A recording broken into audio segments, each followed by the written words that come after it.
Mesdames, Messieurs, bonsoir. Merci de nous rester fidèles et bienvenue à DBS Télévision, à cette autre production de l'Arène Olympique de ce lundi 3 juillet 2017. Pendant 1h30, nous allons essentiellement parler de sport sous toutes ses formes.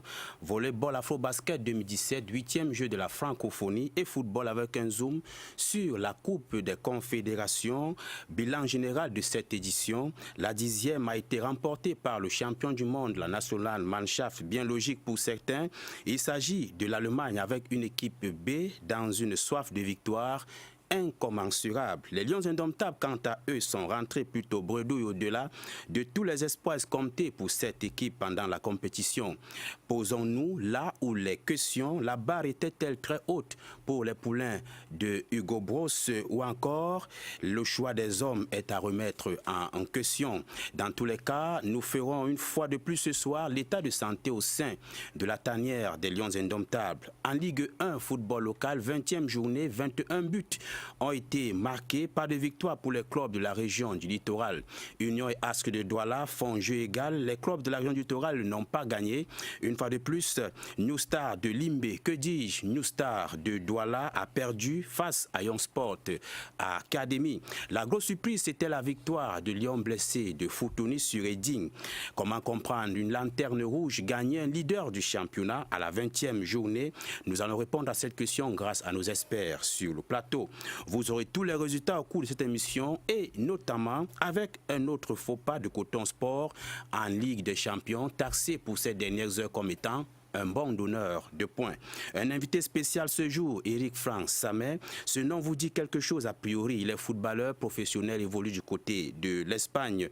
Il va nous dire tout sur son parcours et en exclusivité sur DBS Télévision. Voilà en quintessence les grandes articulations de cette autre grosse production et balade sportive. Merci à tous et à tous vos messages de réconfort et suggestions. L'émission est la vôtre, un véritable rendez-vous pour les amoureux du sport. Et dans l'arène de ce lundi, ils sont présents Eric Chuen, Jackson Jock et un autre attendu, Jaurès Tchabat, qui va nous rejoindre dans les prochaines minutes. Mesdames, Messieurs, merci de nous rester encore fidèles. Bienvenue dans l'arène olympique. La suite, c'est juste le temps d'un battement de paupières.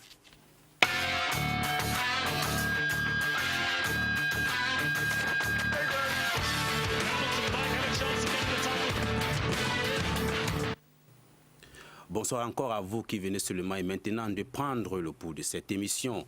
Nous allons vous présenter tour à tour le panel qui va nous accompagner. À mon extrême gauche, il s'appelle Jackson Njok, journaliste consultant de l'émission Arène Olympique depuis la nuit des temps. Jackson Njok, bonsoir à vous. Bonsoir Ludovic, bonsoir à tous ceux qui nous suivent en ce moment. Bonsoir également à tout le panel. Alors Jackson, c'est officiel, selon nos confrères de Presse Sport, Idriss Carlos Kamina en provenance de Malaga a paraphé un contrat du côté de Fenerbahçe. On parle d'un salaire annuel avoisinant les 2 millions d'euros.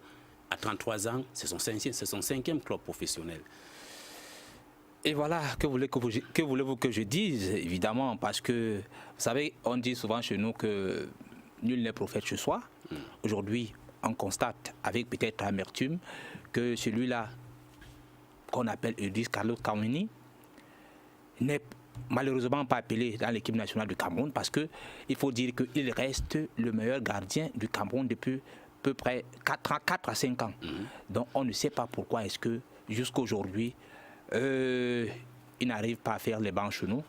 Et c'est tout simplement regrettable que ce sont les autres, effectivement, qui essaient de nous donner la leçon en intégrant. Parce qu'il y en a chez nous, par exemple, qui ont parlé d'un problème d'âge et ils ont oublié que le compartiment de gardien de but est très très différent des autres compartiments parce qu'on peut être gardien de but même à 40 ans. Donc aujourd'hui, je crois que si c'est reconnu à sa juste valeur, le talent d'Idriss Carlos Kameni par les autres, je crois que là, on a peut-être tort d'avoir, n'est-ce pas appelé quand même un dinosaure ou alors un renard, je ne sais pas comment le nom que un dernier rempart, vous voulez dire. Voilà, peut-être un dernier rempart et tout ce que vous voulez. Je crois qu'on a tellement eu tort de ne pas appeler ce monsieur depuis plus... Ça fait déjà presque 2 ans. Voilà, on vous a compris, Jackson Jock. Vous militez en faveur d'un retour d'Idriss Carlos Kameni. Peut-être l'avenir vous donnera raison. Un autre invité, Eric Chuen, il est analyste sportif. C'est un nom auquel on s'y habitue déjà pour ceux qui sont accros à l'émission à Rennes Olympique. Eric Chuen, bonsoir. Bonsoir Ludovic, bonsoir à tout le panel, bonsoir également à vos milliers de téléspectateurs qui nous suivent de plus en plus tous les soirs de lundi lorsqu'il est 22h. On les prive de sommeil, hein? Enfin, on égrène un tout petit peu leur temps de sommeil. C'est pour la bonne cause. Et pour cette bonne cause, justement, je voudrais qu'avec vous qu'on parle de notre championnat local. Vous savez que nous sommes à l'acte 20 de notre championnat. Et je n'ai pas envie de poser la question, mais vous le saviez mieux que quiconque, le meilleur buteur à présent de notre sélection a 9 réalisations. Est-ce la rigueur de notre championnat ou alors les attaquants sont simplement faibles, entre guillemets? Voilà, je crois que la réponse sera légèrement mitigée ou alors nuancée parce que c'est en fait un tout. Vous savez, depuis quelques années dans notre championnat, on n'a plus la culture du jeu. Chaque équipe veut à tout prix arriver par n'importe quel moyen devant les buts et marquer. Alors que pour marquer les buts, pour se créer des occasions, il faut d'abord jouer. Alors, on a déjà ce problème. On a également le problème d'infrastructure qui a quand même été résolu dans une moindre mesure ces dernières années avec notamment les aires de jeu de Yaoundé, l'aire de jeu de Limbé et le Roumde Adja. Seule la partie ouest Cameroun qui connaît quelques légers problèmes. Donc je crois que c'est un ensemble. Et aujourd'hui, la faute ne revient juste pas aux attaquants du championnat camerounais. Le problème est beaucoup plus global que ça. Oui, voilà, beaucoup plus global. On va certainement développer au cours de cette émission. Notre troisième panéliste, il s'appelle Jaurès Tchabat, les journalistes sportifs. Voilà, j'y parviens. Jaurès Tchabat, bonsoir. Bonsoir Ludovic, bonsoir au panel, bonsoir aux millions de téléspectateurs des DBS qui nous regardent au Cameroun et partout ailleurs. J'avais déjà introduit l'émission et vous me disiez en off que vous êtes coincé dans un bouchon. C'est dire que la circulation n'est pas toujours fluide. Non, déjà, à l'approche de la Coupe d'Afrique 2019, ça vous inquiète toujours? Je voudrais quand même présenter mes excuses au panel et peut-être à ceux qui ne m'ont pas vu. Le plus important, c'est que je suis déjà là et voilà. Je compte vraiment apporter tout ce que j'ai préparé. C'est quand même vrai qu'on s'est dit des choses en off et je présente encore mes sympathies au footballeur Samer. D'accord. Toujours sans club, Benjamin Munkanjo, le capitaine de la sélection nationale du Cameroun, n'est pas sollicité par les grands clubs et la Ligue 2 se pointe à l'horizon. Est-ce qu'il est concevable qu'une nation comme le Cameroun se vante d'avoir un capitaine qui évolue en Ligue 2 d'un championnat? Ça veut dire finalement qu'on n'avait rien compris au Cameroun. Moi, j'ai toujours dit que je ne me porte pas dans les analyses de sport, mais je fais la lecture en tant que reporter. Vous savez, la déontologie de notre métier dans le journalisme ne permet pas qu'un journaliste fasse des analyses.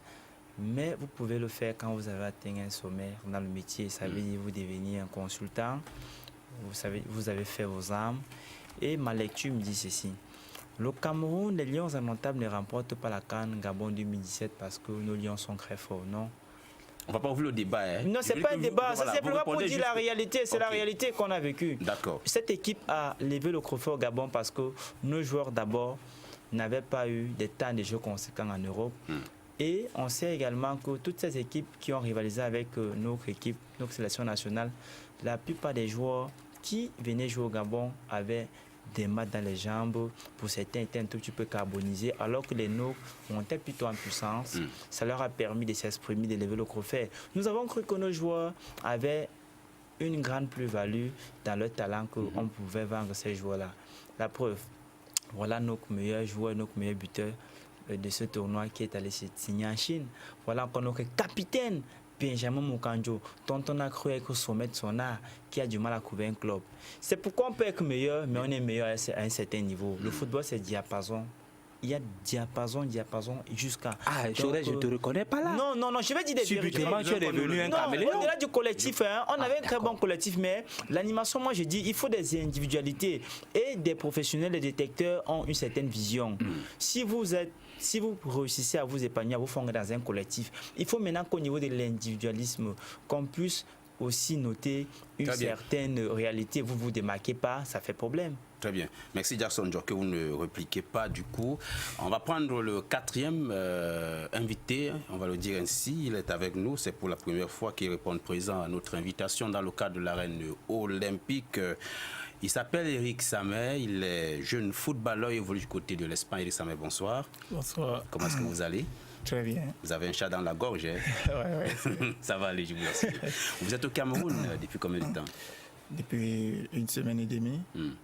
Je suis venu passer les vacances comme d'habitude avec la famille et les amis. Et pour le moment, nous sommes là. Très bien. Et comment est-ce que ça se passe, votre séjour, votre quotidien? Vous mangez trop et puis ça se passe comment? Trop de visites? Non, déjà la nourriture n'est pas trop ma chose. Les balades, si. Et trop de... J'aime bien être avec les amis en ce moment. C'est question, on va parler tout à l'heure. On va ouvrir un grand dossier sur votre personne dans le cours de notre émission, rassurez-vous. On prend une toute petite transition et quand on revient, c'est pour parler de la Coupe des Confédérations, acte 10 en Russie.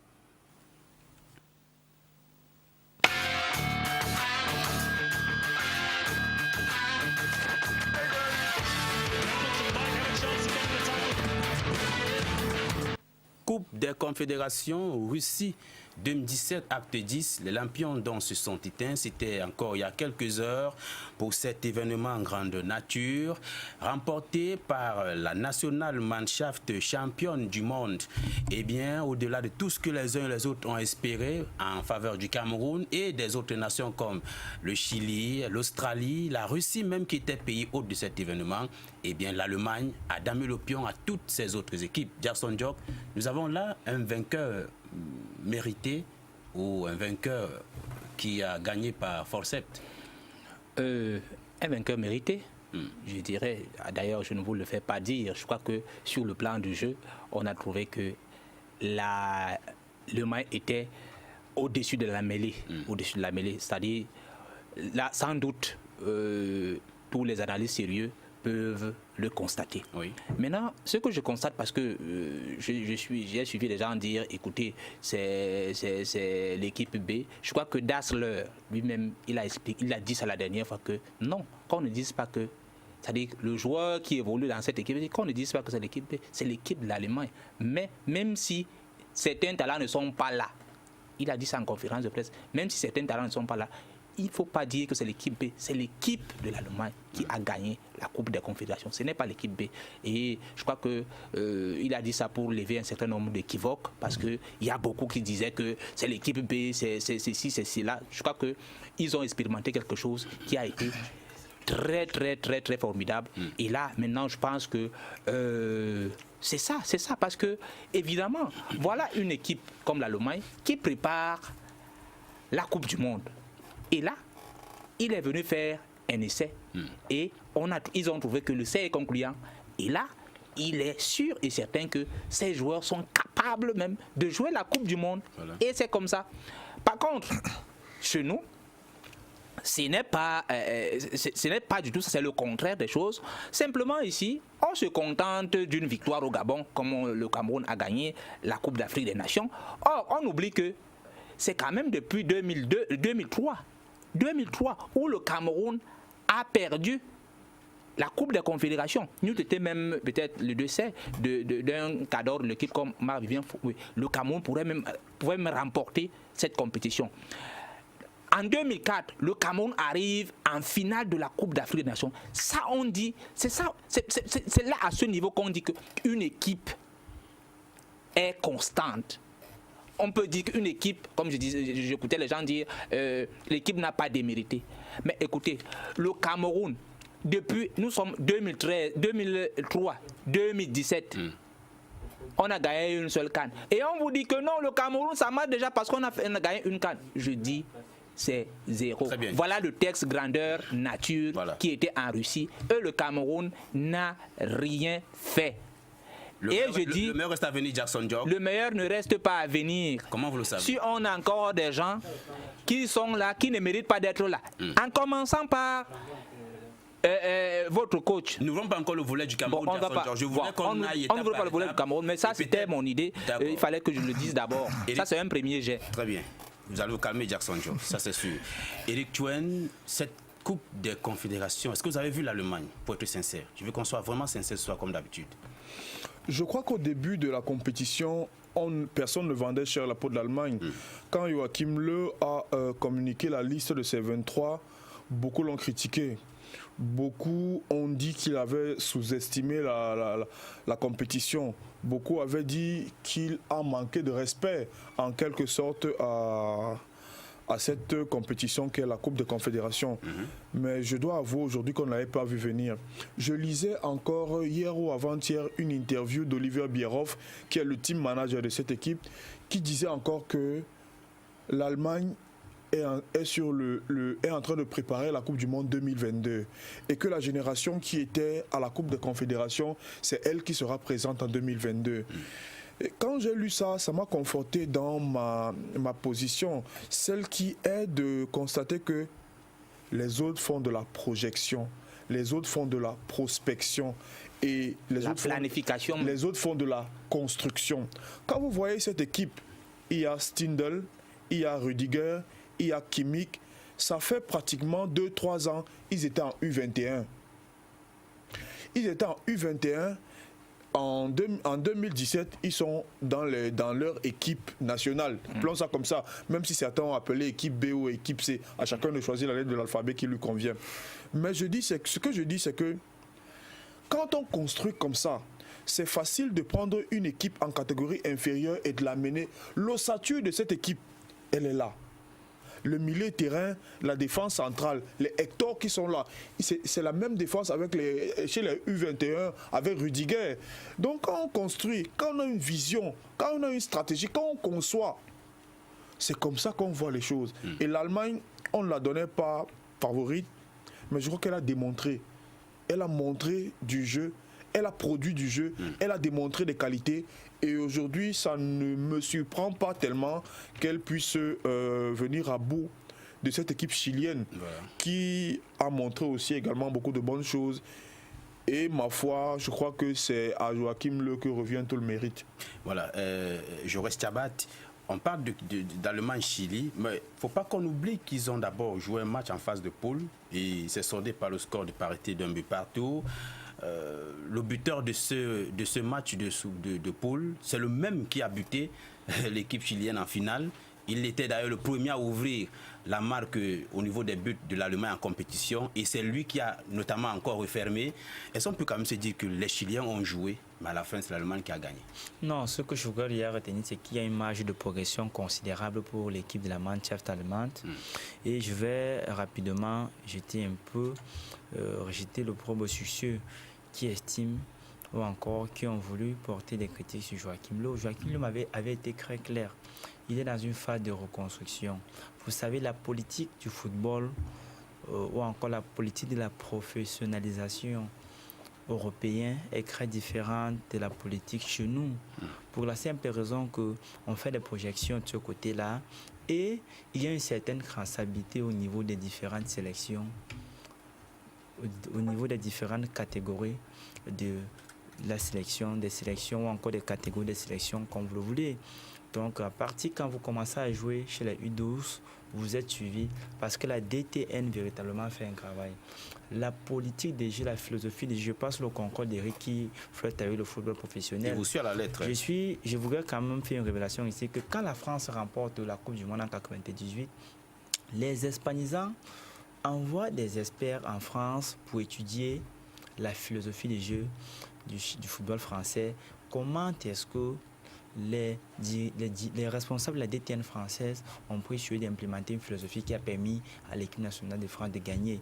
Et cette philosophie retourne en Espagne, ces experts retournent en Espagne et développent ce qu'on appelle une autre qualité, mais en fonction de ceux qui sont allés copier ailleurs.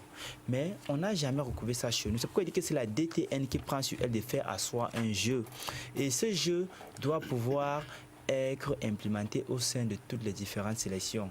Mais le premier problème qu'on a, c'est que l'Allemagne, le Portugal et bien d'autres pays, le Chili, qui ont fait bonne prestation dans ce tournoi, ont préparé ce tournoi et ont des ressources nécessaires.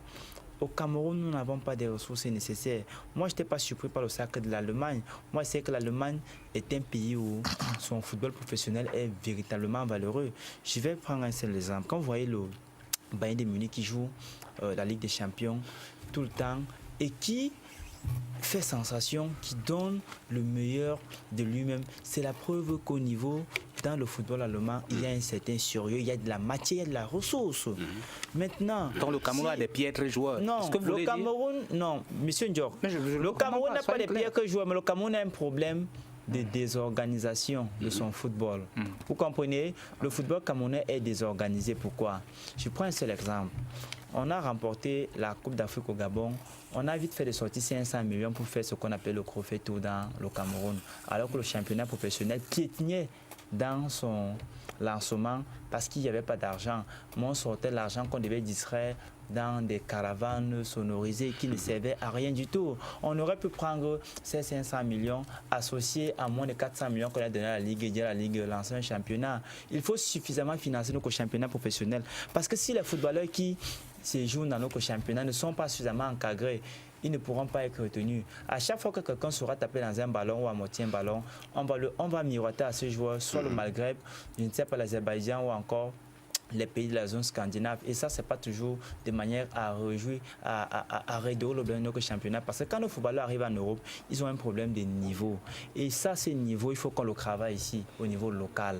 Le Cameroun bénéficie encore de ce qu'on appelle le football instinctif. Ça veut dire que le génie du football. Au même titre que le Ghana. Il faut donc qu'on développe cela. Chez nous, on développe. Je ne sais pas si c'est un problème d'aigreur, de jalousie, ou c'est un problème de volonté, de mauvaise foi de la part de ceux qui ont les hautes responsabilités de la gestion sportive dans notre pays. Mais en tout cas, l'Allemagne, pas en Europe. Monsieur Ndiok, ils n'ont pas le même niveau de paroles. Je ne suis pas intervenu dans autant de paroles. Alors, c'est bon, je suis en disant que l'Allemagne vient nous servir une très belle leçon et l'Allemagne nous envoie donc de copier. Hein? Il n'est pas mauvais de copier chez celui qui... Bien, on espère que de copier et de pouvoir travailler chez nous et que la traçabilité qu'on a souvent dit vouloir assurer dans nos différentes sélections nationales, qu'on le fasse véritablement et que la DTN ait aussi un droit de regard sur la sélection nationale Fagnon parce qu'on lui a attribué des fonctions, des prérogatives, mais on a laissé les prérogatives exclues, je dis extra-sportives à l'entraîneur de l'équipe nationale senior. Bien, on va revenir tout à l'heure. Jackson George, je vous invite, tout comme les téléspectateurs qui nous regardent à présent, d'écouter, de suivre plutôt ce reportage qui nous retrace en chiffres les grandes ou alors les grands moments de cette Coupe de Confédération. Reportage.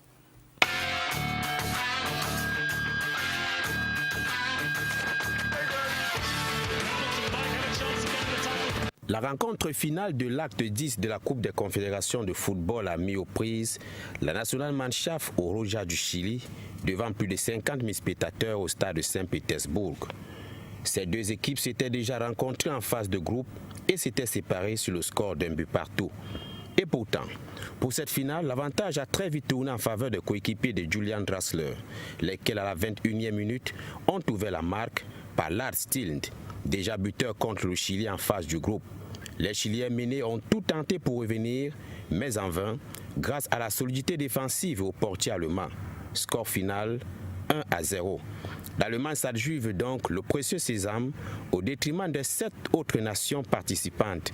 L'Australie, le Cameroun, la Nouvelle-Zélande et la Russie ont été éliminés au premier tour, tandis que le Portugal et le Mexique se faisaient stopper en demi-finale par le Chili et l'Allemagne. Au total, c'est 16 rencontres disputées pour 43 buts inscrits. Julian Draxler remporte le vote du meilleur joueur de la compétition. Son coéquipier Timo Werner termine meilleur buteur avec 3 réalisations, tandis que le Chilien Claudio Bravo se faisait désigner meilleur gardien du tournoi. La particularité de cette 10e édition s'est faite au niveau de l'affluence estimée à près de 628 304 spectateurs, soit 39 269 par match, et aussi l'essai de l'arbitrage vidéo qui a été sujet à polémique pour certains, apprécié des autres. La compétition s'est donc refermée et donne rendez-vous à ses amoureux en 2021 au Qatar.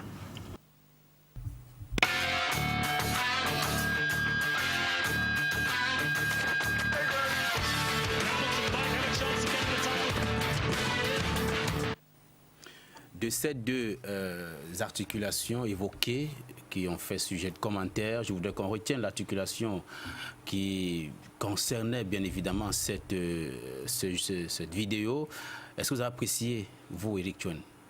Ben, moi, à mon niveau personnel, je ne suis pas pour l'arbitrage vidéo parce que ça crée un football 2 poids 2 mesures. Je ne suis pas sûr que dans mon village, en Dôme, qu'on puisse avoir la vidéo et qu'elle puisse intervenir pour corriger certaines erreurs dans le match. Maintenant, c'est encore une technologie en rodage. On a vu les différents manquements qu'on a pu observer. On peut comprendre. Mais jusque-là, si avec les arbitres qu'on a, la vidéo, on a encore des erreurs enregistrées, il faut comprendre que tout le temps, ou alors de temps en temps, une erreur par-ci par-là peut échapper au grand nombre. Ce que je veux dire dans le fond, c'est que laissons le temps d'implémenter l'arbitrage vidéo. On espère que l'arbitrage vidéo sera en Coupe du Monde. On a déjà vu les limites, on a le temps de corriger et qu'à la Coupe du Monde, qu'on n'ait pas les mêmes tas qu'on a pu dénoncer et décrier pendant cette Coupe de Confédération. Très bien. Éric Samé, vous êtes venu spécialement pour un entretien qui vous concerne, mais je voudrais profiter de votre présence quand même pour vous poser la question en tant que footballeur. Vous avez certainement vécu cette Coupe de Confédération. L'Allemagne est un bon vainqueur. Ou alors vous avez misé pour l'équipe? Non, je dirais si. Parce que c'est une équipe d'Allemagne qui savait à quoi jouer, qui avait son style de jeu et qui est venue pour jouer et remporter, contrairement à ce que les gens disent, équipe B, équipe C. Moi, je crois qu'au niveau des équipes nationales, je ne crois pas qu'il y ait équipe B, il y a équipe C, parce que ce sont tous des footballeurs professionnels évoluant dans des grands clubs. Et j'ai vu une équipe d'Allemagne bien. Très entreprenante. Dans les façons de jeu, dans les styles de jeu. Par exemple, je prends un exemple, contre le Cameroun, une équipe d'Allemagne qui a laissé les Lions jouer en première mi-temps, qui n'ont pas voulu accélérer. Et beaucoup de gens disaient, mais on peut gagner ces gens 3, pourquoi on n'accélère pas? Mais c'était les façons de jouer parce qu'ils savaient. Même avec le match nul, ça les arrangeait de la qualification. Bon, ils savaient qu'en deuxième mi-temps, ils devaient appuyer sur l'accélérateur, tu vois. Contrairement à d'autres équipes qui se jettent, c'est le Cameroun, on se jette et on va à la victoire, tu vois un peu. Voilà. Il nous fait justement embrayer sur le cas du Cameroun, Jackson Diop. Je ne sais pas qui voulait prendre la parole en premier. Éric Chouane me fait signe avec du doigt. Alors Éric, le Cameroun n'a pas été à la hauteur de cette compétition. La barre était-elle très haute ou alors c'est le choix des hommes qui nécessite encore à jeter un regard? Vous savez, chacun ne peut combattre qu'avec les armes qu'il a. Je crois que... on avait 22 armes de ce côté-là quand même. C'est vrai, mais quand on va à la chasse avec le chat, on peut s'attendre à rentrer avec une souris. On a montré notre véritable niveau. Je crois que pour le moment, on n'a pas le niveau international. Quand je dis international... Hugo Broos donc. C'est un constat qui est froid et clair. Nos joueurs sont les joueurs, quand ils ne sont pas moyens, ils sont vraiment très en dessous de la barre. Ça, il faut le dire. Maintenant, lorsqu'on l'a dit, on le savait bien avant la Coupe des Confédérations. Qu'est-ce qu'on a fait? Quelle est la stratégie qu'on a mis sur pied? Moi, j'ai regardé les 3 matchs des Lions et à aucun moment, j'ai senti qu'il y avait un guide. À aucun moment, j'ai senti qu'il y avait quelqu'un qui réfléchissait. À aucun moment, j'ai senti qu'il y avait un chef de troupe. On mettait 11 gars sur le stade, chacun se débrouillait. Bassogo courait avec le ballon, quand il est fatigué, il lève la tête. Le premier joueur à côté de lui est à 15 mètres. Je ne sais pas comment on va organiser le jeu. On joue contre une équipe comme l'Allemagne. Dès le premier match même, moi je me serais attendu à voir une équipe camerounaise replier sur elle-même et procéder par contre. On a quand même Bassogo qui va vite. On a Benjamin Moukandju dans une autre mesure, ou alors Toko Ekambi qui va vite. On a également Vincent Aboubakar. Mais on a vu le Cameroun pendant toutes les rencontres, se porter vers l'attaque. Sans une équipe capable de créer le jeu. On a aligné nos 3 milieux défensifs comme d'habitude, sans quelqu'un qui puisse faire une passe pour un attaquant. On a évolué dans ce méli-mélo-là. Bon, on a eu le résultat qu'on mérite, je pense. Et maintenant, ce qu'on peut faire, c'est tirer les leçons de cet échec afin que les prochaines compétitions, que nous puissions faire bonne figure. Mais je crois qu'il y a beaucoup de choses à changer dans le management de cette équipe. J'espère que j'aurai un autre temps, une autre prise de parole. Sinon, je vais insister rapidement sur le coach. Vraiment. D'accord. On va laisser donc les autres parler rapidement, Eric, parce que là, on va faire... D'accord, Ludovic. Et Jaurès Tchabat, avec vous, je voudrais qu'on essaie de comprendre un tout petit peu comment est-ce que vous avez vécu le jeu proposé par l'équipe nationale du Cameroun à cette compétition. Ben, je vais dire que j'ai plutôt une appréciation mitigée, dans la mesure où moi j'ai personnellement apprécié la première sortie de Lions face à l'équipe nationale du Chili, mais seulement je suis resté sur mes fins un tout petit peu. Pourquoi? Parce que c'est une équipe qui concède le premier but à la 81e minute. Ça veut dire que jusque-là, si notre sélectionneur national a suffisamment de métier, s'il a suffisamment d'adresse, s'il maîtrise son sujet, ou alors s'il a préparé de manière efficace et efficiente même cette compétition, avec une lecture pré-compétition des prestations ou encore des philosophies ou même des styles de jeu qui allaient être proposés par ses adversaires, il aurait permis à notre équipe de capitaliser et de pouvoir se projeter vers l'avant. Moi, j'ai été surpris qu'on tienne le Chili et qu'on ait des difficultés à tenir jusqu'à la fin de match, si oui, de marquer un but salvateur. Maintenant, dans la deuxième sortie face à l'Australie, le Cameroun est capable de gagner ce match par 2-3 buts à 0. Mais qu'est-ce qu'on veut avec une équipe du Cameroun qui donne bonne impression à la première manche et qui, à l'entame de la seconde manche, a l'occasion de marquer le deuxième but. Mais malheureusement, de par la maladresse de ses attaquants ou encore de son arme fatale sur la ligne offensive, qui a du mal à recouvrer la confiance. Parce que si vous avez un avant-centre, quelqu'un qui va pouvoir claquer des buts comme Abouaka Vincent, qui se recouvre 3 fois devant les buts, il ne peut pas mettre une seule fois la balle au fond des filets et marque des buts occasionnels qui ne nous servent parfois à rien. Un but marqué face au Maroc, c'était un but qui ne nous apportait véritablement rien. Il fallait qu'il concède. Il fallait qu'on prépare. Non, okay. Pas. Parce que nous sommes restés, permettez un peu, nous sommes restés dans les jérémiades d'émotion. Aboubacar, c'était un garçon, c'était un phénomène. Mais non, c'est un niveau très bas. Et parce qu'Aboubacar n'est pas mauvais joueur, puisqu'au niveau du Cameroun, il n'y a pas mieux que lui. On ne peut pas avoir un avancement comme Aboubacar qui ne sait pas jouer de la tête. Samuel Eto'o, il me souvient qu'avant qu'il n'arrive au FC Barcelone, il ne savait pas jouer un ballon de la tête. Mais quand il arrive au Barça, la première saison qu'il passe, il claque 26 buts du pied. Il a de la peine à jouer de la tête. Maintenant, il y a une grosse concurrence sur le continent parce que Didier Drogba, c'est un mec, c'est un garçon, il est bon de la tête.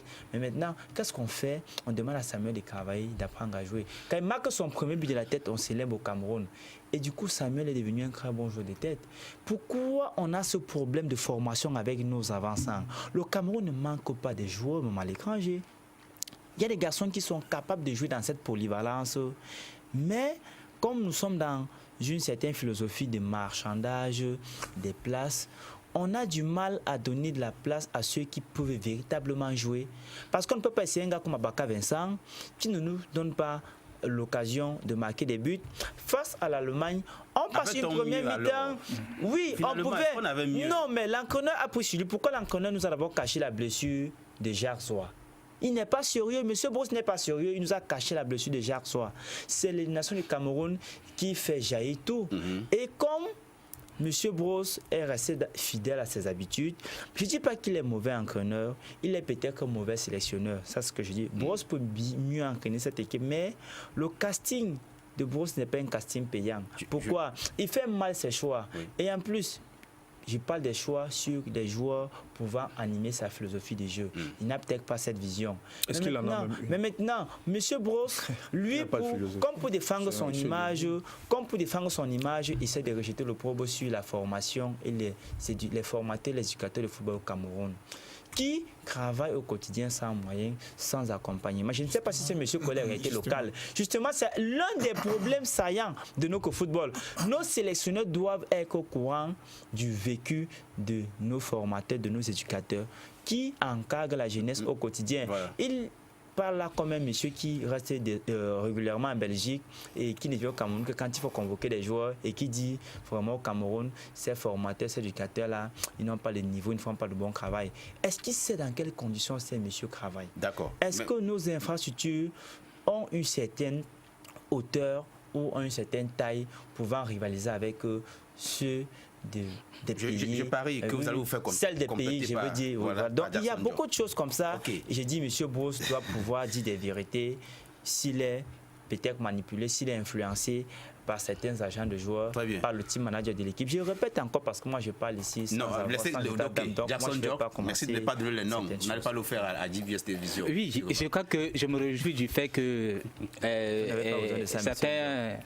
certains analystes, certains journalistes ultra-patriotes reviennent un peu à la raison. Parce que, évidemment, il y a des gens qui me disaient ici que, écoutez, le Cameroun a bien joué, le Cameroun a la meilleure équipe du monde. C'est ce que je n'ai pas vu. Maintenant, il se trouve que je constate, c'est juste un constat, que depuis 2005, c'est-à-dire que dès que le Cameroun gagne 2002, arrive en finale la Coupe des Confédérations en 2003, 2004 joue la finale. Depuis 2005, le Cameroun dans toutes les compétitions extérieures, si le Cameroun n'est pas dernier, il est avant-dernier. Si le Cameroun n'est pas dernier, il est avant-dernier. Si le Cameroun n'est pas dernier, il est avant-dernier. C'est en 2017 que le Cameroun gagne la CAN. Et là, j'appelle ça un épiphénomène. Un épiphénomène, c'est-à-dire que quelque chose qui arrive seulement là, spontanément. Or, qu'est-ce que je constate? Le problème n'est pas au niveau de la ressource. On disait tout à l'heure que, écoutez, les joueurs sont moyens et tout ça. Non, je crois pas que il y a eu des générations dorées. Je vais parler de la génération, par exemple, de Samuel Eto'o, où il y avait des bons joueurs. Mais qu'est-ce qu'on en a fait de ces joueurs? Rien, absolument. Donc, je crois que le problème de cette équipe du Cameroun, c'est le problème de management professionnel. Il y a de la ressource. Comment utiliser? Quand vous avez un entraîneur comme Hugo Boss, on ne sait pas dans quelles conditions ce monsieur est arrivé dans la tête de l'équipe du Cameroun. C'est-à-dire qu'il y a les 3 entraîneurs qui sont dans la shortlist. Et puis un matin, on vous dit non. Il y a un certain monsieur qu'on appelle Hugo Boss, un entraîneur belge, il a joué dans l'équipe de la Belgique, il a fait ceci, il a gagné. Donc je crois que voilà donc l'amateurisme du Cameroun. C'est-à-dire que quand il y a certaines règles, même les règles de la nature vont vous rattraper. Quand vous ne respectez pas ça, vraiment, même ça va vous rattraper. Qui nous a proposé avec maintenant, je dis ceux qu'on a vu jouer à cette confédération. Le problème, c'est au niveau du management de cette équipe, le management de football au Cameroun, dans l'ensemble. Parce que si ce management n'est pas fait par des professionnels, ça ne peut pas marcher. Si les gens sont là parce qu'ils sont sous supervision alimentaire, ils ne veulent jamais rien dire et ça contamine même des consultants qui sont là pour éclairer l'opinion. Parce que les gens veulent être coach de telle équipe, coach de telle sélection. Ils ne veulent pas dire la vérité. Je dis le Cameroun n'a pas d'équipe. Que ce soit au niveau de l'encadrement technique, que ce soit les joueurs, il y a du potentiel, mais qui les utilise? Je crois que on n'a que nos yeux pour pleurer. Jackson George se pose la question des consultants qui ne veulent pas nous dire la vérité. Vous n'en faites pas partie, je suis prêt à parier mon âme. Alors dites-nous exactement, Eric, est-ce qu'au vu de cette équipe, 22 joueurs y sont allés, à peine 13 ont été utilisés, Hugo Boss doutait-il de son banc de touche? Et s'il en avait un? Il n'avait pas de banc de touche. Comment est-ce que vous dites? La première incongruité, il fait appel à 2 latéraux gauches. Oyongo Bitolo et Ngwem. Oui. Oyongo, malheureusement, pour nous, il se blesse. Dans la logique, c'est Ngwem le B à bas. C'est Ngwem qui doit... On n'a pas besoin d'aller passer le diplôme d'entraîneur de football en Suisse. Dans la logique, c'est Ngwem qui remplace Oyongo. D'où vient-il qui nous passe Faye à gauche et Mabouka à droite? Voilà les premières incongruités. Mabouka vous a-t-il convaincu? Avec le pénalty concédé face à l'Australie. J'encore la parole. Allez-y. Okay. Mabouka, je crois que c'est l'apprentissage. Quand vous revoyez cette faute de Mabouka, je vous ramène à 1994 et le carton rouge de Rigobert Song, qui est pour moi l'un des meilleurs défenseurs de ce pays et de ce continent. C'est quasiment la même faute pour dire que c'est l'apprentissage. Entre 1994 et la CAN 2000, Rigobert devient un phénomène. Donc je crois que Mabouka, c'est sa première compétition de cette dimension. Et tout le monde apprend. Donnons-leur le temps d'apprendre. Mais mettons-le dans les conditions des gens qui apprennent. C'est ça le problème. Moi, je ne m'offusque pas que cette équipe des Lions, à la Confédération, n'ait pas gagné de match. Je ne m'offusque pas. Mais quand une équipe ne gagne pas, il faut au moins qu'on voie en elle des prémices d'une équipe qui va gagner demain. Qu'on voit en elle des dispositions d'un futur meilleur. C'est ça le problème. Et le problème, c'est qu'ici, on ne voit rien venir. On ne voit rien se préparer. C'est ça le véritable problème. 8 équipes, vous êtes avant-dernier. Ludovic, permettez. 8 pays, vous êtes avant-dernier. Le Cameroun est avant-dernier. En 30 secondes. Merci. C'est parti. Oui, ça me suffira justement. Oui. Je voudrais un peu rappeler à Eric ici. Quand il me dit que Mabouka apprend, quelqu'un qui est présenté comme le meilleur latéral du championnat slovaque n'apprend pas. Il a déjà joué le haut niveau, il a participé à une Ligue des champions où des meilleurs de ce monde se frottent. Vous ne pouvez pas me dire que cette faute-là, vous avez parlé de 1994, nous sommes en 2017, c'est vraiment un élément basique du football. Si vous arrivez encore en tant que défenseur à commettre ce genre d'erreurs, de fautes, soit vous avez un problème au niveau de votre psychologie, soit vous n'êtes pas confiant. Mabouka sait qu'il n'est pas confiant et pendant qu'il commençait la Coupe d'Afrique au Gabon, on a dû le ramener sur le banc de touche parce que sa performance n'était pas meilleure. On a titularisé Faye. Mabouka évolue là avec des hésitations. Quand vous voyez l'action du penalty, Mabouka peut se jeter avant, mais il laisse le joueur. On a l'impression que Mabouka n'est pas dans le jeu. Mabouka est perdu. C'est comme si ce joueur australien a dû aveugler Mabouka et Mabouka ne s'est rendu compte que... Vous voulez prouver là votre beau commissaire? Vous voulez justifier la défaite du Cameroun? Je dis des choses. C'est pas un beau commissaire. Je parle des réalités. Ça dépend du discours qui est tenu à Mabouka. Et le team manager d'une équipe est la personne idoine à pouvoir préparer un joueur quand on entre en compétition, quand on entre dans un match. Je sais pas ce qu'on a dit à Mabouka quand il devrait être titularisé sur le côté gauche et renvoyer Faye à gauche. Un joueur peut ne pas être dans son poste de prédilection, mais le discours que vous tenez à ce joueur, je passe le concours d'Eric pour footballeur professionnel. Le discours que vous tenez à ce joueur amène ce joueur à se transcender. Très bien. Eric, je reviens vers vous. Eric, rapidement, avant de prendre Jackson. Vraiment, je sais pas, je reste. Si vous avez eu le contact même avec le 2-0 au quartier le dimanche ou le samedi, vous aurez compris les choses aisément. Voilà. Si vous vous rappelez du match FC Barcelone, Bayern de Munich, où Boateng se fait prendre par Messi, tout le monde sait que quand Messi est sur la droite, il va revenir sur son pied gauche. Tout le monde le sait. Boateng le savait, il a voulu anticiper, il a glissé, il est tombé. Alors qu'il devait juste se retourner, il attendait sur le côté gauche et prendre le ballon. Ce sont des erreurs de base. Regardez là où ça se commet.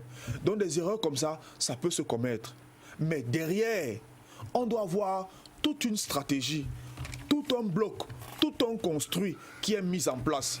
Si on veut aujourd'hui justifier cette débâcle, cette erreur de Mabouka, ça n'a pas de sens. Non, j'ai parlé des rapidement, approximations d'Abraham sur la ligne offensive. Notre champion local. Parmi les erreurs qu'on a commises, Eric Chouin, à ce niveau de la compétition, on doit avoir beaucoup de c'était sur ce plateau que Jaurès nous disait que, écoutez, en tout cas, tous les consultants qui nous disaient qu'effectivement, que Hugo Boss a une équipe soudée, a une équipe des jeunes soudée. Je n'ai jamais dit ça. Ils ont dit ça lorsque nous étions à la CAN. Une équipe soudée, une équipe qui n'a pas... c'est-à-dire que... Même après la CAN, ils l'ont dit. Même après la CAN. Maintenant, je me rends compte que cette équipe qu'on présentait comme étant soudée n'est plus soudée. Elle est comme Jackson. Non, mais peut-être que... peut-être comme il y a la défaite, maintenant on peut se désunir et puis à un moment on va encore se retrouver. Donc je crois qu'il faut arrêter le mensonge. Il faut qu'on arrête le mensonge dans cette équipe. Rien ne va dans cette équipe. Et vous voyez, et je l'ai dit, voilà un monsieur qui continue à s'aimer des contradictions. Très bien. Il dit, écoutez à la CAN, vous partez avec 23 joueurs, vous utilisez 21 joueurs. Vous revenez à la Coupe des Confédérations, vous avez 22 joueurs, vous utilisez 13. Vous utilisez 13 joueurs. Et vous dites que, non, écoutez, c'est-à-dire, vous dites que les joueurs camerounais, parce qu'ils n'ont même pas compris ce que le coach dit. Il dit que le Cameroun n'a pas encore les joueurs, j'oublie même l'expression qu'il a utilisée, mais ça voulait dire que, c'est-à-dire que les joueurs qui ont le niveau de jouer à les compétitions comme la Coupe des compétitions. Donc je crois que voilà un monsieur qui tâtonne. Je vous ai dit que c'est un monsieur qui cherche encore, qui se cherche. Mais comme il y a eu un épiphénomène, il a gagné la CAN. On nous a dit que non, c'est le Jésus-Christ qui enlève tous les péchés du monde, du Cameroun, au niveau du football. Maintenant, on se rend compte que... toujours là. Voilà. Je voudrais qu'on continue. On le sait, il vient de remporter la Coupe d'Afrique. Je reste qu'on avance. Je voudrais, puisqu'on ne comprend pas réellement, je reste on parle au même moment. Je voudrais qu'on essaie de comprendre, puisque ça nous fuit un tout petit peu, les réels. Alors, ce qui a poussé le Cameroun à perdre le match contre l'Allemagne, c'est une interview qui est ici accordée à l'un des joueurs très aimés par Jackson Jock. On l'appelle Adolphe Teke. On va l'écouter tout de suite en 1 minute et on va revenir. Écoutons les réelles défaites, la réelle cause des défaites du Cameroun contre l'Allemagne. Adolphe Teke.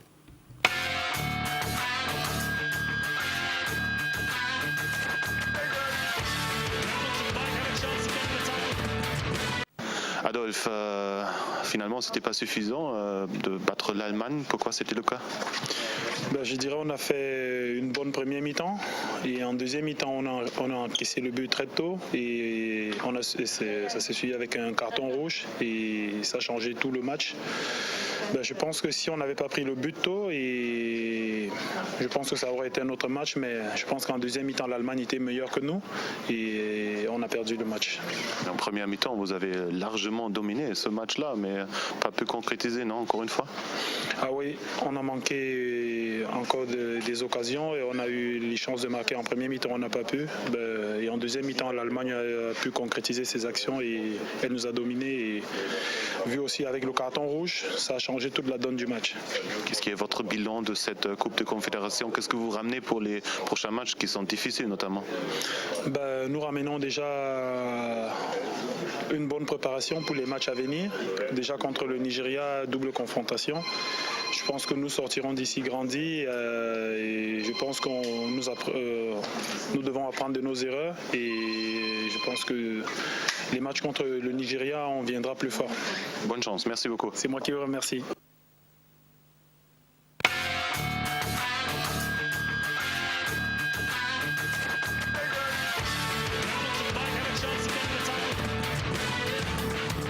Le Cameroun va rencontrer le Nigeria en double confrontation au mois d'août, sauf qu'avant, ce sera tout d'abord le vendredi 11 août 2017. Le Cameroun va jouer contre le Sao Tomé et Principe. Le vendredi 18 août 2017, le Cameroun va jouer le match retour contre le Sao Tomé et Principe. Et contre le Nigeria, ce sera le lundi 28 août 2017. Eric Samer a écouté Adolphe Teke. Il s'appuie sur le carton rouge. Est-ce que vraiment, même si on n'avait pas pris ce carton rouge, on est à la hauteur de damer le pion à la Nationalmannschaft? Bon, moi je ne pense pas que le carton rouge a été a été la cause de la défaite. Quand j'ai regardé le match, j'ai tout de suite vu que les Lions n'étaient pas dangereux. Certes, on avait la possession de balle. On avait le ballon à la première mi-temps, mais on n'était pas du tout dangereux. Et je savais que le danger venait dans la seconde période parce que tout est étudié avant de jouer. Donc, je crois que les Allemands ont été forts tactiquement. Ils ont mérité. Ils ont mérité. D'accord. Jackson Dior va finir par vous. C'est un honneur que je vous donne en tant que journaliste consultant de cette émission. Une petite synthèse dans tout ce qu'on a dit, et le Cameroun et tout. Oui, le Cameroun qui est appelé à aller faire ses classes. Je crois que maintenant on revient maintenant chez nous. Mais je ne crois pas que ça va changer. Ça ne peut pas changer. Est-ce que vous n'êtes pas trop pessimiste là? Non, je ne suis pas pessimiste. Ça, ce n'est que juste ce que je dis. En tout cas, je pense que c'est juste. Si vous voulez maintenant, je pense que c'est juste. Parce que je vous ai dit, je vous ai pris une période, 2005 jusqu'en 2017. Le Cameroun, dans toutes les compétitions, dernier ou avant-dernier. Selon vous. Vous avez vu, voilà les 8 pays à la Coupe des Confédérations. Le Cameroun est avant-dernier. Oui. Le Cameroun est avant-dernier. Donc, je vous ai dit, la victoire de la CAN remportée, c'était un épiphénomène. Sachant que depuis, on n'arrive pas à gagner parce que il manque le management professionnel de football camerounais. Merci. Que ce soit au niveau de l'exécutif de la Fédération camerounaise de football, que à tous les niveaux, c'est à tous les niveaux, que ce soit à la FECAFOOT, que ce soit à la direction technique nationale, que ce soit à la tête même de cette équipe nationale du Cameroun. Maintenant, au niveau des joueurs, je crois il y a des joueurs qui sont moyens, il y a ceux qui sont même très talentueux. Maintenant, il faut simplement les orienter, les gérer et les manager professionnellement. Parlons à présent du football local et c'est avec l'Elite One, 20e journée, 21 buts inscrits au chapitre des résultats avec la complicité de la régie. On y va pour avoir le tableau de ces résultats de la 20e journée. Je vous en donne bien évidemment les différentes confrontations. Fetieux a perdu face à Bamboutos de Bouddha, 1 but contre 2. Les Astres de Douala ont fait jeu égal. 1 but partout, c'était contre Unisport du Oncam. Le Racing a battu UMS de Loum, 3 buts à 2. Yon Sport a battu New Star. Je disais encore à mon propos tout à l'heure que New Star était New Star de Limbé, que non, New Star reste New Star de Douala, même si cette formation, Jaurès Tchabat a décidé de jouer ses matchs à Limbé. On va y revenir. Lyon Blessé a battu avec beaucoup de surprises Edding Sport Academy, 1 but à 0. Stade Renard s'est neutralisé contre le Canon, 1 but partout. L'Union sportive de Douala a fait jeu égal de 2 buts partout, c'était contre APGS de Fou. Et le Dragon a battu l'Aigle en plein vol, 2 buts à 1. Voilà donc les résultats de cette 20e journée. 8 rencontres pour 21 buts inscrits, 4 victoires à domicile, 3 matchs nuls. Et au chapitre du classement, Edding Sport, quoique la défaite est intervenue, reste leader avec 38 points, suivi d'APGS 33 points, Dragon 31 points au bas du classement. 2 clubs comptent 17 points. La Colombe et New Star. Lyon Blessé est dernier du classement avec seulement 15 points dans sa jubessière. Alors, Jaurès Tchabat, est-ce qu'on peut se dire qu'avec ces résultats, c'est très mal parti pour l'équipe de New Star de Douala qui, décidément, est dans une mauvaise spirale? Non, déjà, ce qu'il faut retenir ici, c'est que comme vous préparez un championnat, c'est également comme ça que vous prenez sur lui de l'aborder et de pouvoir produire des prestations, des performances, ou j'ai envie de dire, pour résumer, un capital de performances conséquent. New Star, on le sait, n'a pas bien débuté ce championnat. On s'est dit à un moment donné que New Star pouvait avoir ce sursaut d'orgueil. Moi, connaissant un tout petit peu la maison, on sait qu'il y a eu 2 joueurs qui sont venus de Coton Sport Garoua pour renforcer cette équipe-là. C'était encore en phase aller. On a fait une victoire, on a suivi avec 2 nuls, on a enchaîné avec une défaite. Et tout ça, c'est des résultats du côté de New Standard d'ici. Et ça, on sait également que l'entraîneur Adolphe Eke, qui était l'homme providentiel pour conduire au mieux cette équipe-là a eu des soucis de santé et qui a eu cette instabilité sur le banc technique et que l'entraîneur d'homme que lui-même a eu vraiment des difficultés à pouvoir faire confiance à un encadrement technique digne de ce nom. Et la conséquence, c'est que New Star reste encore dans les fonds baptismaux de ce classement et en zone de relégation, pour tout dire. Maintenant, ce que je retiens, c'est qu'on a plutôt un championnat qui essaie de s'améliorer du jour au lendemain en termes de qualité de jeu, même si la ligne offensive n'est toujours pas prolifique parce que nos attaquants ont de la peine à pouvoir trouver le chemin des filets. Eric le disait précédemment, c'est peut-être la conséquence de l'absence véritable d'une philosophie offensive ou d'une bonne lecture de la DTN qui est celle qui doit pouvoir implémenter un style de jeu pouvant donner la facilité à nos attaquants de claquer des buts. On a un garçon comme Fosso Kouyaté qui est revenu à Eding et qui revient d'une aventure occidentale, qui est revenu à Eding. Mais on vous dit que le meilleur buteur de ce championnat ne compte que 9 buts à son actif. Nous sommes rendus à la 20e journée. Donc 17 journées de la phase aller et 3 journées de la phase de retour, ça fait quand même problème. Donc, on doit pouvoir réfléchir là-dessus. Et c'est en cela que je voudrais m'en retenir, parce que je voudrais prendre Gerson George sur un fait. Ceux qui administrent notre football aujourd'hui doivent pouvoir comprendre qu'il est nécessaire de donner de la responsabilité aux professionnels de la chose pour mettre sur pied une certaine méthodologie, une certaine philosophie capable, au-delà de la DTN, de nous produire des attaquants dignes de son nom, parce qu'on en a suffisamment besoin. On a l'impression d'avoir des bons attaquants, mais quand des attaquants quittent nos championnats pour aller se frotter ou rivaliser dans des championnats autres, ils ont de la peine à avoir une place de titulaire ou de se confirmer. Il y a pas mal d'essais concluants, non concluants, qu'on sait qui sont partis de nos clubs ici. Donc, je dis, c'est encore des choses sur lesquelles on doit pouvoir travailler. Jackson. Et New Star paye uniquement les frais de ce qu'on a déjà dans nos championnats. Oui, ça va dire, je n'ai pas besoin de poser la question. Oui, je crois que pour une fois, il a été d'accord avec moi. Je vous le concède. Je voudrais dire à sa suite qu'effectivement, lorsqu'on parle de New Star, on dit chez nous que qui veut aller loin ménage sa monture.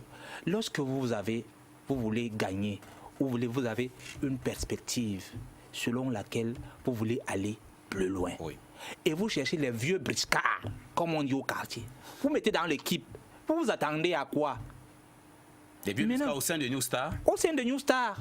On a pris les gars qui sont presque au soir de leur carrière. Voilà. On a mis dans l'équipe. Et je disais tout à l'heure, qu'on me disait ici que le football appartient aux jeunes.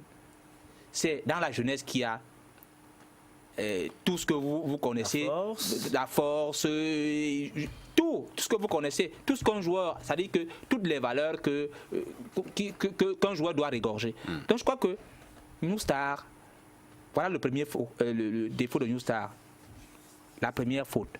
Maintenant, il y a aussi que le management de New Star. Vraiment, moi je ne m'attendais pas. Il y a 2 équipes au Cameroun que je n'arrive, 2 clubs.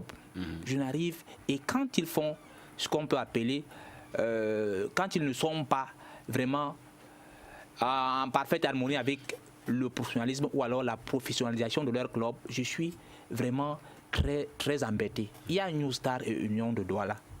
Vous savez, ce sont des gens qui, dans cette profession, ont fait en sorte que m'ont galvanisé à un moment, parce que je me disais, c'était des gens qui avaient, lorsqu'on les écoutait, tu ressentais que ce sont des gens qui ont la projection dans le football, une vision véritable du football. Mais on se rend compte que sur le terrain de la praticabilité, je ne vais pas dire nul, mais vraiment c'est sujet à débat, leur façon de gérer les clubs, que ce soit. Je crois que, bon, maintenant, je laisse les autres, chacun de dire... Eric, allons-y. Un mot à l'endroit de ces clubs du littoral, aucun n'a gagné pour cette 20e journée. C'est triste, c'est triste. Pour commencer par le cas de New Star, moi c'est une équipe que j'aime particulièrement pour plusieurs raisons. Mais je crois que cette équipe a plombé sa saison par son recrutement. On a voulu on a voulu faire un recrutement XXL en prenant des gens qui venaient par-ci, par-là. Et aujourd'hui, ça donne le résultat que ça donne. Je crois que New Star a perdu Danger Bengue, ne l'a pas remplacé. New Star est une équipe qui se renouvelle très très rapidement. C'est-à-dire que vous n'avez pas un effectif qui dure sur 2-3 ans. Et ça, vous le payez cash à ce niveau de la compétition. Donc j'ai la peine aujourd'hui pour cette équipe, qui, comme je le disais, est une équipe que j'aime particulièrement. Mais je crois que les carottes ne sont pas encore cuites. Il y a encore le temps pour se relever, mais il va falloir faire vite. Pour ce qui est des Astres de Douala, c'est depuis le début de la saison, c'est également clopin. Un coup on gagne, un coup c'est une défaite, un coup c'est le coach qu'on veut limoger. Vous savez, chez nous, quand le coach a fait un match nul, une défaite, il faut tout de suite le limoger. Alors que parfois le problème ne vient pas du coach, le problème est beaucoup plus haut que ça. Bon, pour Union de Douala, avec tout le ramdam médiatique qu'il y a autour, on s'attendait à mieux, surtout cette saison. Mais l'Union remonte progressivement tout de même. Hein. Ah oui. Au niveau du classement général. Eric, je voulais vous dire que vous parlez des carottes qui ne sont pas cuites. Elles sont déjà cuites, vous allez même les manger. Non, pour nous, pour Union quand même, Union a cette politique. Vous savez, Ludovic, pardon, en 30 secondes. Union quand même. C'est mon temps de parole, hein, Ludovic. Juste que j'étais en voie de vous. Non, vous ne l'avez pas cette fois-ci. Parce que vous avez dit quelque chose qui n'était vraiment pas aussi. Parce que Union, par exemple, Union, c'est cette philosophie que le football, c'est la jeunesse. Et cette jeunesse d'Union pêche souvent en première partie du championnat. Et Union à quel niveau? Partie du championnat, mais Union quand même. Et au ventre mou. Union le ventre mou. Et c'est sa place. C'est la place que mérite. C'est la place que mérite. Après tout le ramdam médiatique, une équipe où on connaît beaucoup plus le nom du président que le nom d'un joueur. À quelle position? Écoute, Union a 28 points. Le leader du championnat a 35 points. Eding a 38 points. Oui. Union est à 10 points du leader. Union est à pratiquement moins de 7 points du deuxième du championnat, qui est à PG. Ça veut dire que le classement. C'est pas trop facile à jouer sans parler. Quand on fait l'arithmétique comme ça, quand on fait l'arithmétique, mais vous commencez avec l'arithmétique, on demande à quel niveau c'est la jeunesse.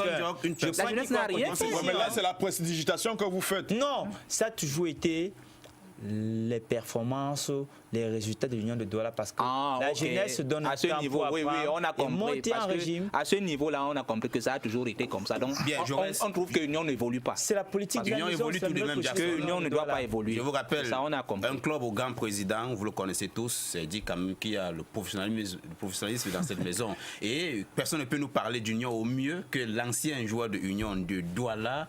Avant d'aller en Espagne, il a été du côté de l'Union. Alors, Union au ventre mou du classement, vous avez les nouvelles de l'Union de temps en temps? Oui, je suis Union tous les jours. C'est d'abord, Union c'est une équipe de cœur. Et bon, ce qu'ils disaient, Union c'est une équipe qui a toujours des jeunes joueurs. Le football c'est pour les jeunes. Mais il y a un problème au Cameroun, c'est que les jeunes, il faut leur donner du temps. Donc, chaque année on renouvelle les joueurs. On fait signer 30 jeunes. L'année qui suit, on change les 30, on fait signer autres 30. Tu vois, il n'y a pas de suivi, il n'y a pas la suite. Quand tu signes des jeunes, il faut les donner 2, 3, 4 ans pour avoir du résultat. Voilà.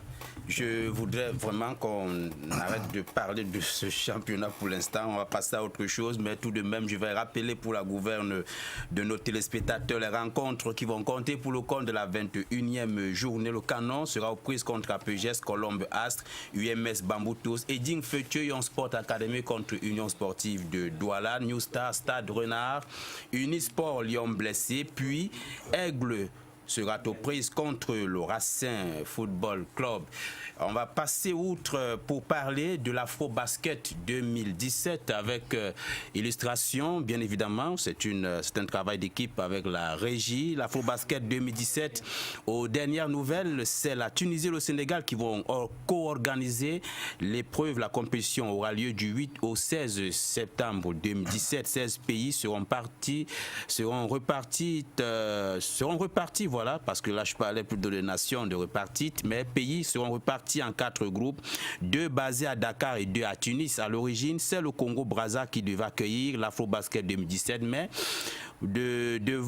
a dû devoir désister suite à des problèmes financiers. 16 pays seront dans de cette expédition: l'Angola, l'Afrique du Sud, l'Égypte, la Guinée, le Mali, le Mozambique, le Nigeria, l'Ouganda, le Rwanda, le Sénégal et la Tunisie. Parlons à présent de volleyball. Début de compétition le 5 juillet prochain. L'équipe nationale, le sélectionneur Jean-René Akono est en travail de préparation avec ses joueuses et on travaille beaucoup ces derniers jours sur la technique individuelle et le collectif. Le président de cette fédération, Serge Abouem, assiste lui-même en personne aux séances d'entraînement, le World Grand Prix, une compétition organisée par la Fédération internationale de volleyball à laquelle prendra part la sélection nationale féminine. Dans la sous-poule B3, 4 sélections vont s'affronter au Palais Polyvalent des Sports. Le Cameroun est dans une même sous-poule que la France, l'Algérie, le Venezuela. 17 joueuses ont été convoquées pour un stage. Jackson Jock, dans une sous-poule, Cameroun, France, Algérie, Venezuela. Est-ce qu'on va penser que le Cameroun, n'est-ce pas, pourra s'en sortir? Je ne sais pas. Je ne sais pas, parce que, que vous savez, les victoires du Cameroun aujourd'hui relèvent du sexe des anges. C'est-à-dire qu'on ne sait pas quand est-ce que le Cameroun va gagner. On a le sentiment que peut-être quand Dieu pense à nous, on gagne. Simplement parce qu'on on ne prépare pas comme les autres. Donc, je crois que c'est une compétition qui va se jouer. Maintenant, dire que le Cameroun, à quel niveau se situe le Cameroun, parce que ce soit même l'actualité, comment est-ce que l'équipe de basketball évolue, on n'a pas d'actualité parce que ce sont même des fédérations qui ne communiquent pas. Qui ne communiquent pas assez. On ne sait pas comment ça se passe dans cette fédération. Il faut aller chercher tout le temps, il faut creuser pour savoir. Il faut tout le temps appeler, il faut tout le temps creuser. C'est-à-dire que ça devient très compliqué. Et ce sont ces fédérations qui, chaque jour, disent qu'au Cameroun, il n'y a que le sport roi. Le sport roi, c'est le football. Parce qu'effectivement... Le football communique par voie de SMS, on communique, que ce soit par voie de presse, que ce soit par affichage. Mais chez nous, vraiment, les autres fédérations, sauf encore, il y a une fédération que je dois quand même encourager, la fédération du karaté, qui essaie quand même de communiquer. Maintenant, tout le monde... On a quand même essayé de vulgariser le karaté. J'ai compris qu'effectivement, ils ont essayé de se calmer parce qu'il y avait certaines querelles intestines. Mais maintenant, tout le monde est revenu à la raison et on travaille. Ils ont même organisé la dernière fois le championnat d'Afrique ici au Palais de Sport. Donc, je crois que c'est encourageant. Et là, ça montre que voilà une fédération qui est en train de travailler. Tout n'est pas noir.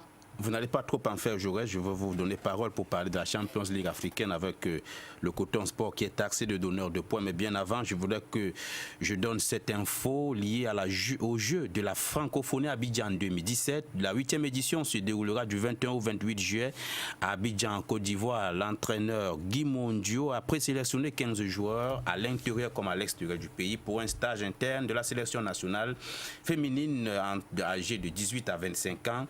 Le dit stage a débuté le 29 juin dernier à Yaoundé. Champions League africaine, le Coton Sport n'a toujours pas gagné, bien qu'éliminé, même par sursaut d'orgueil à domicile. Les cotonculteurs n'ont pas remporté leur duel qui les mettait aux prises face au Wydad de Casablanca. Le Coton Sport encore a affiché une autre défaite. Jaurès Tchabat, un véritable donneur de points, a taxé notre équipe qui nous miroite le football, qui miroite le football camerounais à l'extérieur. 5 sorties, 5 victoires. 5 défaites, vous voulez dire? 5 sorties, 5 défaites. Hein. J'ai plutôt fait l'opposé. Je crois que c'est assez... Avec 9 buts encaissés. C'est très désolant. Il faut tout dire. C'est pas mal aussi. Non. Mais attends, pourquoi vous ne dites pas? Vous avez honte de votre équipe de Coton Sport de Garoua? Jackson Jock, permettez un peu, je vous en prie. C'est très désolant, c'est lamentable, c'est ridiculisant, c'est infantiliste, ça imbécilise et ça ramène au plus bas niveau notre football local. Tout ça parce que des hommes ont un problème de management. Moi, j'ai connu M. Bayrobé, le président de Coton Sport de Garoua, le PCA de Coton Sport de Garoua, qui est par ailleurs le deuxième vice-président de la Ligue de football professionnel, comme quelqu'un qui a une vision du football.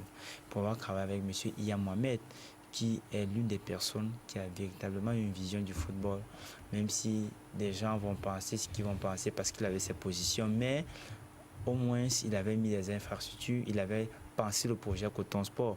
Si d'autres directeurs généraux avaient pris sur eux dans les entreprises et qu'ils manageaient de faire grandir ce projet footballistique, je crois qu'on aurait au moins dit Coton Sport qui nous aurait permis de rivaliser dans un bon championnat où des talents étaient dans une concurrence et que le coton saurait mieux défendre l'étiquette ou encore l'identité du football professionnel au Cameroun.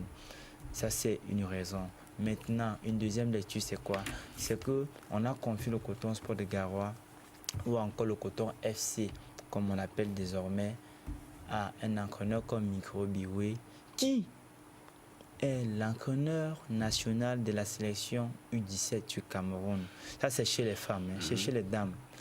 Et quand vous partez du football féminin pour le football masculin, ce n'est pas la même chose. Le management, c'est ce que vous dites. Laissez-moi parler. Le management, le discours. Vous blaguez là. S'il vous plaît. Allez-y, Jaurès, allez-y. C'est ce que j'ai dit. Même M. Ndoko, qu'on a placé à la tête de l'équipe nationale féminine de football, c'est un problème parce que c'est l'entraîneur en chef des règles du Royal de la Minoire. M. Ndoko, depuis sa marche de progression, a toujours travaillé depuis DAC 2000 avec des hommes. Et maintenant, quand vous allez pour implémenter votre philosophie dans un groupe de femmes, il faut que vous preniez le temps de faire asseoir votre philosophie et que la mayonnaise prenne. C'est pourquoi M. Bicro, qui part des U17 pour l'équipe type de Coton Sport, c'est pas quand même n'importe quoi. Il faut quelqu'un qui a une certaine étoffe, qui a un certain vécu. M. Minkoro n'avait pas encore fait ses armes. Moi, je l'ai toujours dit. Moi, j'ai peut-être apprécié parce que son appartenance régionale pouvait amener que de manière sympathique on lui confie les rênes de ce club. Mais on a monsieur comme Gabriel Aman qui est dans le staff de Coton depuis fort longtemps.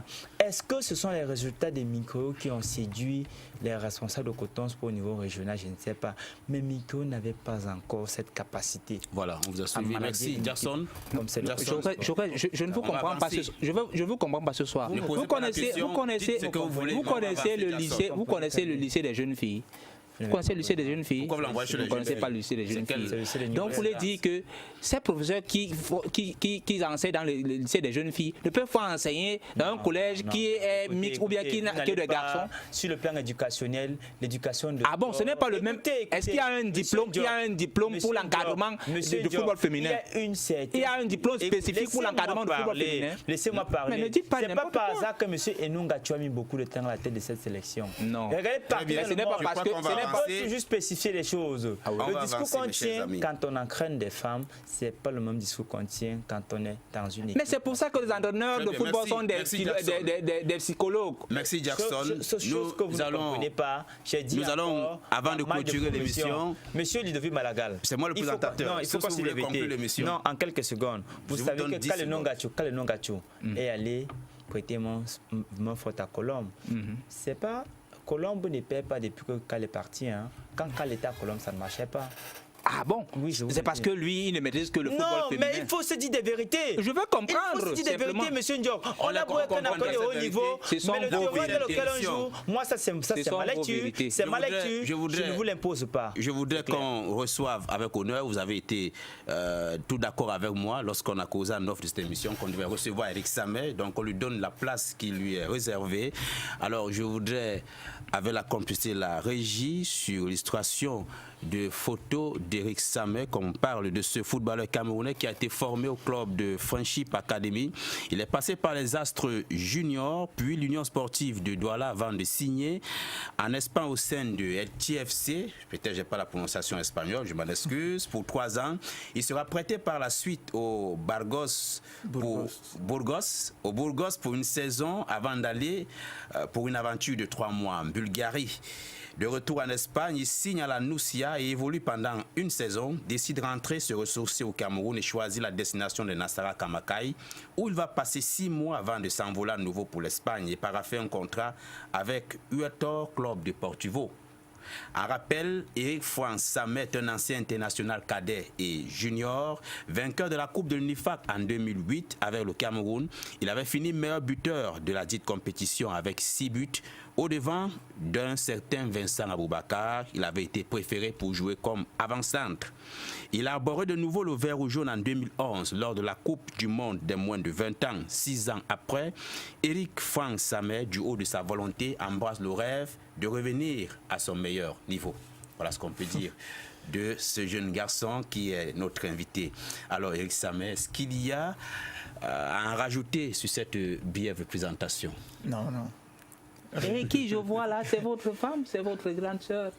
Non, ça c'est au Mali. Ah ouais. Le stage de préparation pour la Coupe du Monde. Pour la Coupe du Monde, U20. Là, je suis avec Faye, qui est un bon ami.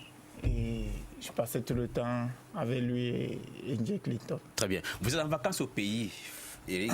C'est quoi votre programme, en grosso modo? Non, me ressourcer, être avec des amis et reprendre le chemin du travail dans de bonnes conditions. Actuellement, vous jouez pour Hector Club Deportivo, je m'en excuse encore la prononciation. Voilà, c'est quoi le résumé de votre saison sur le plan collectif et personnel? Bon, déjà, je vais dire, la saison a été bonne pour l'équipe et pour le club et pour moi. Nous avons joué les barrages pour la montée, ce qui n'était pas au départ prévu. Et l'ambiance était bien. Vous avez été en Espagne, vous êtes revenu un temps, vous êtes reparti, vous êtes revenu encore et vous êtes reparti cette fois-ci. Qu'est-ce qui explique ces allers-retours? Non, déjà c'était quand je suis allé en Espagne pour la première fois. Je suis allé pour 3 ans. Oui. J'ai passé mes 3 ans, j'ai fait 8 ans. Mon retour, c'était il y a de cela 11 mois, justement parce que j'ai compris qu'il fallait un peu retrouver, me ressourcer au niveau du pays, parce que je sentais que j'avais perdu certaines qualités et qu'on retrouvait au pays, et il fallait les rechercher et retrouver le niveau. C'est quoi le début de votre histoire, de votre amour avec le football? Bon, je peux dire, déjà très jeune, je suis d'une famille de foot, jusqu'au grand frère qui est handicapé. Il est tout le temps dans les stades de foot. Et c'est comme ça que vient l'envie de jouer. Et avec la suite, être un footballeur professionnel et connu. Je n'ai pas besoin de vous interroger. Je le disais tout à l'heure au cours de l'émission que vous êtes un ancien de l'Union sportive de Douala. Quels sont vos rapports avec ce club? Non, déjà très bien. Moi, c'est une équipe de cœur. Je le disais toujours à mon grand, quand j'étais plus jeune, qu'il me fallait jouer dans l'Union de Douala pour me sentir footballeur. Et je l'ai fait à 2 reprises. Je suis content et je garde de très bonnes relations avec tout le monde. Quelques noms à évoquer, quelques noms à citer si vous voulez, parmi tous ceux-là qui vous ont marqué durant votre parcours jusqu'ici? Non, déjà, le président Api, dans sa politique des jeunes, du marketing, parce que c'est un peu ça en Europe maintenant, même si ce n'est pas la même chose, mais déjà avec le grand marketing, l'image d'Union est vendue très loin et on croit. Dehors, Union c'est une très grosse machine. J'ai des amis en France qui m'appellent pour me dire mais c'est la seule équipe qu'on a au pays maintenant. Et ça, je tire un coup de chapeau à ce président. Maintenant, même si je crois qu'il y a encore des choses à faire, mais déjà, c'est bien parti. Jackson? Alors, moi, je voudrais poser une question à Eric Samet. Je voudrais savoir, est-ce que vous caressez le rêve de jouer dans l'équipe nationale du Cameroun? Équipe senior? Bon, pour tout footballeur, ce sera un honneur et une joie de porter les couleurs de son pays. Je me rappelle quand j'étais encore avec les jeunes, c'était mon premier match. J'ai coulé des larmes en écoutant l'hymne Et ça s'est très bien passé après. Donc je crois que si, comme je suis encore, je continue ma carrière, je rêve. Vous êtes très jeune, là, il faut le dire.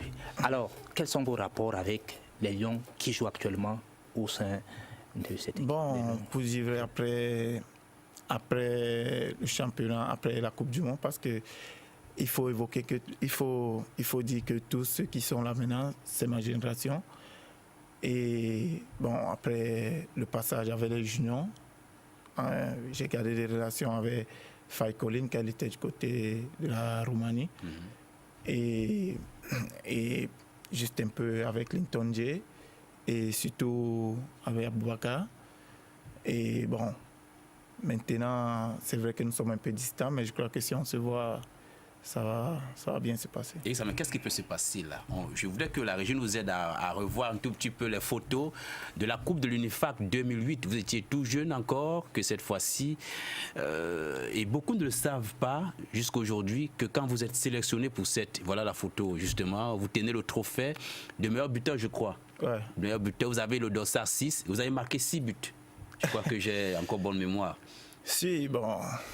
Et beaucoup ne savent pas que là, dans cette équipe, il y a un certain Vincent Aboubakar que vous avez mis entre guillemets au banc, comme on dit au quartier. Non, c'était pas au banc, parce que Vincent avait des problèmes de passeport, mais on jouait les deux en attaque, toute la préparation, et c'est justement pour... On avait une très grosse attaque, parce qu'en préparation, je crois on avait marqué 12 buts en 3 matchs, un truc comme ça. Et j'étais dans 6 et Vincent était dans, je crois, 4 ou 5. Mais il avait un très gros travail. C'était lui qui faisait pratiquement tout. C'est si rare, hein? C'est si rare, Jackson, de comprendre. De comprendre vraiment. C'est une vitesse. Et moi, j'ai envie, par exemple, de vous poser la question de savoir aussi, parce qu'il y a quand même un jeune joueur qui sort de l'Union, qu'on appelle Djeté, qui est aussi du côté de l'Espagne. Est-ce que vous avez des bons rapports avec lui? Je cause avec lui tous les jours. Il y a une photo avec Djeté, je voudrais justement indiquer, juste pour indiquer à notre réalisation, il y a une photo Union de Douala où on voit justement Eric Samer et Djeté. En fait, c'est juste pour compléter ce que vous posez comme question. Il avait Djeté. Non, Djeté, on garde voilà justement la photo. On garde de très bonnes relations. Et Djeté, vous le voyez à l'extrême gauche, du moins, de votre écran. Ouais. On garde de très bonnes relations, on s'appelle tous les jours sur vidéoconférence. On se dit des choses, il essaie d'améliorer son espagnol. Et j'essaie de savoir ce qui se passe dans son équipe parce qu'il y a le grand Imana aussi dedans. Et c'est un peu ça. Une question peut-être? Oui, je voudrais demander à Eric simplement de savoir, Eric, pour être parti, revenu dans notre championnat local, en fait, pour... la petite expérience que tu as acquise, soit en Bulgarie, en Espagne, quelle est la différence qu'il y a entre ces différents championnats professionnels et nos championnats professionnels? Plus loin, la qualité infrastructurelle entre le Cameroun et l'Espagne. Je crois que nous sommes encore en arrière, il faut le dire ainsi, parce qu'on manque presque de tout. Presque. Parce que je me rappelle certaines séances d'entraînement avec l'Union de Douala, les ballons explosaient sans qu'on les touche. C'est des trucs qu'on ne voit pas, de l'autre côté. Je me rappelle quand j'allais jouer à l'Ouest, après 8 ans, c'était difficile. Jouer peut-être à Bipanda, sur un terrain artificiel qui en pleine chaleur. En pleine chaleur, qui ne permet pas vraiment. Donc c'était pas. Au début, c'était vraiment difficile pour moi. C'était tellement difficile.